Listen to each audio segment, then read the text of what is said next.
Sek, kamusta po yung sitwasyon sa pag-ikot nyo sa iba-ibang terminal sa NAIA? Yes, ang talagang pakay natin dito, yung tagubilin kasi ng ating Pangulo, ganap yung ating proteksyon at assistance sa mga OFWs, and that includes those who are affected by mga canceled flights all over the world. Well, more particularly dito sa Gulf States, more particularly yung mga canceled flights sa UAE at sa Bahrain.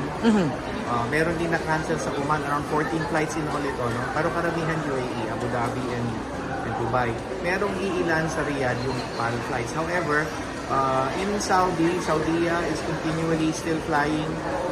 So, we're hoping na magpatuloy lang ito kasi nakadaw pala namin yung mga Saudi OFWs. Pero talagang sa UAE, given na sarado yung airport, and sa Qatar rin medyo apektado, but I think yung Doha is normalizing. But dito sa Dubai, talagang inaantabayan natin.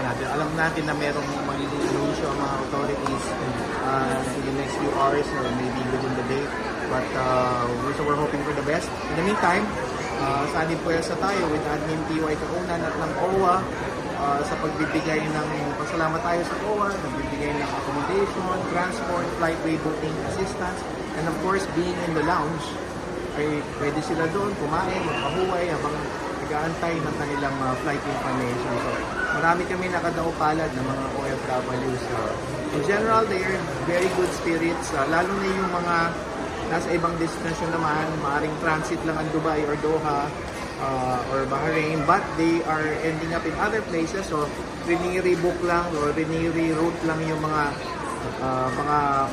transit areas nila like in Bangkok, in Kuala Lumpur, Hong Kong, yan, dyan sila dinadala instead of Doha and Dubai for now. But we're hoping that things will normalize very soon. Mula kahapon, Sek, may information ba kayo kung ilan na yung stranded at affected nitong canceled Alam flights? natin, higit kumulang mga halos 250 na yung natulungan natin. Okay. Which means yung rebooking assistance, accommodation assistance, transport assistance. Katulad kanina, mayroong tiga Davao del Sur. So, dadalhin lang sila sa hotel na sa courtesy of OWA, Admin PY, and then i-rebook rin sila, ibubook rin sila to flight back. Taga Zamboanga kanina. Meron din na makakauwi rin sila ng matiwasay sa kanilang mga bahay habang nag-aantay ng pag-improve ng sitwasyon. Meron kaninang Saudi, na-rebook ng Philippine Air yung kanyang flight to another date. So, uwi muna siya, hotel muna siya, and then balik sa kanyang bahay until yung rebook sa flight date. Sek, ayaw natin pangunahan, pero what if mag-escalate po ang sitwasyon? Wait and see tayo. Remains to be seen.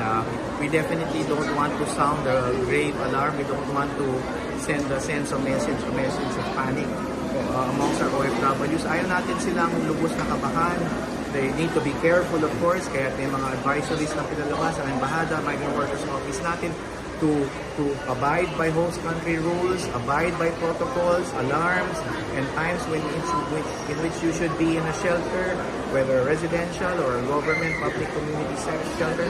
So, sumunod sa batas, huwag makihalo sa mga political discussions or concerns, lalo na sa social media. But just simply to stay safe, hunker down and stay safe and get out of harm's way. Yan ang payo natin. But at the same time, not a sense of panic, no? Alam natin, re-repaso din ng TFA ang alert levels. So, wala pa tayo sa punto ng mass or mandatory repatriation. Pero right now, meron bang mga nagpapahayag na po na naisa nilang bumalik, magpa-repatriate po? Yes, hindi naman mawawala yun. Talagang gusto na, mula pa nung unang araw ng October 7, 2023, yung pagpasok ng Hamas sa Israel, talagang iniutos na ng ating mahal na Pangulo. Sa amin ni Secretary Tess Lazaro ang pangangalaga sa OFWs. Kasama na dyan ang libreng pagpapauwi doon sa mga nais umuwi. So, hindi rin sabihin walang mass repatriation ay walang gusto umuwi. So, tutulungan po natin ang mga nagnanais umuwi. We will have a discussion also with the UAE OFWs. Okay, maraming salamat.